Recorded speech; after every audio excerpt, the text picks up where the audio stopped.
Maligayang pagbabalik sa Rai Movie Recaps. Narito na naman po tayo para sa isa na namang magandang pelikula na pinamagatang Blitz na napalabas noong 2011. Ito ay patungkol sa isang napakagaling na pulis na naatasan upang patumbahin ang isang serial killer na ang main target ay ang mga kasamahan niya sa pulisya. Kaya't ano pa ang ating hinihintay? Sit back, enjoy and relax, love you. Ang pelikula ay nagsisimula kay Tom na natutulog sa kanyang sofa. Pagkagising niya, pumunta siya sa bintana ng kanyang kwarto at nakakita ng isang magnanakaw na nagtatangkang magnakaw ng kotse ng ibang tao.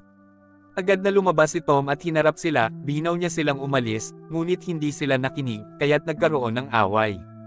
Lubos na pinagsasaktan niya ang mga magnanakaw, at sinabihan sila na kung makikita niya sila ulit, papatayin niya sila.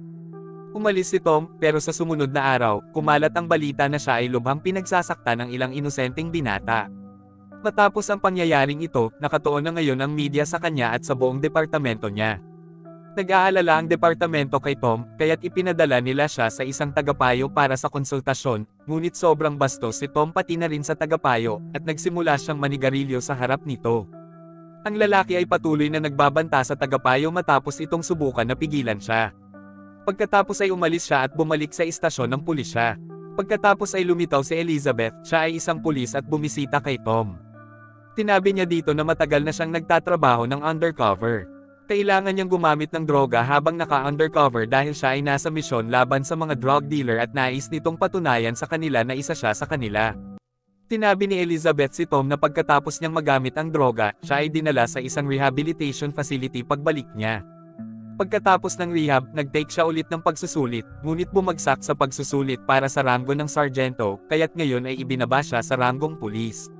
Mukhang depraise ang kanyang anyo kahit sa mga pagsisikap ni Tom na pasayahin siya. Pagkatapos nito, pumunta si Tom kay Bruce Roberts, na isang punong inspector, at kasama niya sa trabaho. Kakamatay lamang ng asawa nito, at habang binabaybay nila ang katawan nito, labis na nalungkot si Bruce, kaya't dinala siya ni Tom sa isang bar. Tinubukan ni Tom pasayahin si Bruce habang sila'y umiinom, at may bahagi itong epekto. Sa sumunod na eksena, makikita natin ang isang babaeng pulis na naglalakad sa kalsada, at habang siya'y naglalakad, may isang lalaki na may cap na biglang lumabas sa harapan niya at binaril siya. Alam ito ni Tom, at dumating sa lugar ng krimen, lahat ay nagtatanong sa kanya tungkol kay Bruce, ngunit sinabi niya sa kanila na patuloy pa rin itong nagdadalamati sa pagkamatay ng kanyang iniibig na asawa, kaya't hindi siya magtatrabaho ng pansamantala. Gayunpaman, hindi maaaring baliwalain ang pagpatay sa isang pulis, kaya't tinawag nila ang isang pansamantalang inspector upang pumalit kay Bruce. Ang pangalan ng lalaki ay Porter Nash, ngunit hindi siya gusto ng ibang opisyal, at ayaw nilang magtrabaho sa ilalim ng kanyang pamamahala dahil sa tsismis na si Porter ay bakla. Gayunpaman, lubos na ipinaalam sa kanila ng isang mas mataas na opisyal na sila ay magtatrabaho sa ilalim ni Porter, kaya't wala silang ibang pagpipilian. Nagulat ni Porter, natagpuan niya ang isang hindi inaasahang kakampi sa mainit ang ulo at matigas na detective sergeant na si Tom, na may kasaysayan ng mga mararahas na pangyayari. Nakatanggap si Elizabeth ng bisita mula sa kanyang kakilala, isang kasapi ng teenage gang na kilala bilang Metal, na nababahala na maaaring may napapatay silang tao ang kanilang grupo habang patuloy pa ang investigasyon. Pangako na sisiyasatin niya ang sitwasyon, sinabi niya sa bata na ito na ang huling beses na gagawin niya ang pabor na ito para rito, at sinabi na kung patay ang lalaki, kailangan niyang lumisan sa lungsod, at kung buhay ang lalaki, kailangan niyang umalis sa gang. Nangako siya na siya ang mag-iimbestiga sa kaso. Pagkatapos ay bumisita siya kay Tom, na matapos marinig ang buong kwento, hiningi na makita si Craig. Si Elizabeth ay kumontak kay Detective Inspector Craig Stokes, na pumayag na tulungan siya kung papayag si Elizabeth na lumabas sa kanya.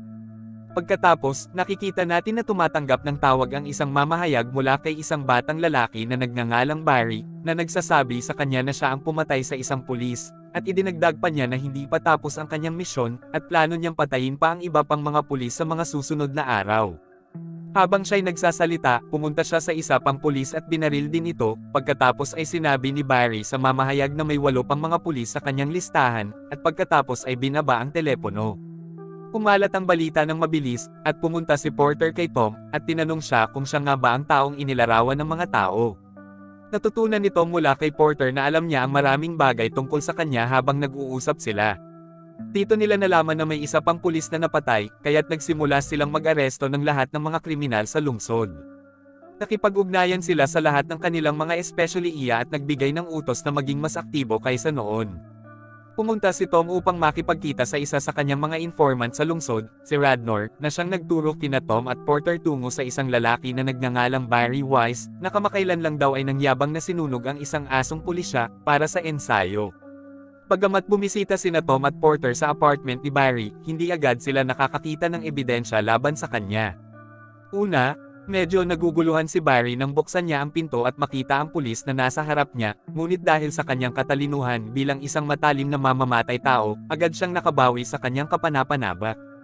Nakilala ni Tom si Barry bilang ang lalaki na kanyang sinaktan sa isang away, isang taon na ang nakalipas, siya'y nagpapatawa kay Barry, at umalis na kasama si Porter. Pagkatapos ay umalis si Tom kasama si Porter. Samantalang si Barry, agad na inalis ang ilang kanyang gamit at lumabas upang itago ang mga ito. Gayunpaman, sinusundan si Tom ng kanyang informant at nalalaman niya ang lugar kung saan itinatago ni Barry ang kanyang mga bagay. Nagpasya si Radnor na mag-conduct ng sariling investigasyon, at sa wakas, natuklasan ang tila abaundenadong sasakyan, kung saan tinatago ni Barry ang mga trepeo ng kanyang mga pinatay, na nagpapatunay na si Wise ang mamamatay tao. Sa kabila ng lahat ng ito, nakikita natin na pumunta si Bruce sa isang tindahan upang bumili ng alak, at napagtanto niya na sinisira niya ang kanyang buhay, kaya't nagdesisyon siyang babalik sa trabaho. Nag-report siya sa istasyon ng pulis at nagbalik sa trabaho. Habang siya'y lumalabas, nasundan siya ni Barry, at lumalabas na ang susunod na target ni Barry ay si Bruce. Umuwi si Bruce, at sinundan siya ni Barry. Pagdating ni Barry sa kanilang bahay, tinapik niya ang pinto ni Bruce agad, at nang bumukas ito, sinalakay siya ni Barry. Dahil sa kanyang sariling pagiging pulis, hindi umuurong si Bruce sa laban. Nakakuha siya ng martilyo, at nang palapit na siyang saktan si Barry dito, kinuha ito ni Barry mula sa kanya at maraming beses siyang sinaktan gamit ang martilyo. Pagkatapos patayin siya, nagsimula siyang manood ng TV sa bahay ni Bruce. Ninakawin niya ang uniforme nito, at lumabas ng bahay. Tinawagan ni Barry ang reporter muli, at sinabihan siya na pinatay na niya ang ikatlong pulis na si Bruce. Pagkatapos, sinabi niya sa reporter na nais niyang maging kilala sa media kinabukasan, at hinihiling na tawagin siya na Blitz. Taka nalaman ni Tom na si Bruce ay pinatay na, siya'y nagulat dahil si Bruce ay matalik na kaibigan. Samantalang si Barry, sa kabilang dako, ay nakitang naglalagay ng lahat ng kanyang gamit sa bag-asin ng isang kotse. Gayunpaman, patuloy na sinusundan si Tom ng kanyang informant, at pinagmamasdan nito ang lahat ng kanyang kilos. Nang makarating siya sa kotse, napansin niya ang mga gamit ni Barry. Tumawag ngayon ang informant sa parehong mamamahayag, at sinabihan siya na alam niya kung sino ang pumatay. Tinubukan niyang makipagkasunduan sa mamamahayag, hinihingi niya ang 50,000 piso para sa kung saan matatagpuan ang lahat ng ebidensya na nagpapakita kung sino ang mamamatay tao. Sumasang-ayon ang reporter, at tinatanong siya kung saan siya dapat pumunta. Natanggap niya ang address ng parking lot mula sa informant. Diretso agad na pumunta doon ang reporter, at ipinakita sa kanya ng informant ang mga bagay sa loob ng kotse. Hindi niya lahat pinaniniwalaan, ngunit naniniwala siya na ito ay uniforme ni Bruce. Pumayag ang mamahayag na bigyan siya ng pera, sa kabila nito. Sa pagitan ng mga oras na iyon, si Barry ay nagmamasid sa lahat at napansin na dinala ng lasing na tao ang isang mamamahayag. Habang umaalis sila, kinuha ni Barry ang lahat ng gamit mula roon. Si Elizabeth ay bumisita kay Craig sa isang iba't ibang lokasyon at tinanong ang kalagayan ng lalaki. Sumagot si Craig na buhay pa ang lalaki ngunit nasaktan. Pagkatapos ay sinabi niya sa kanya na hindi pa isinisiwalat ng lalaki ang kanyang pangalan. Nang sagutin ni Craig na ang kailangan lamang niya mula kay Elizabeth ay isang inumin sa susunod na gabi, tinanong ni Elizabeth kung ano ang maaari niyang gawin kapalit nito.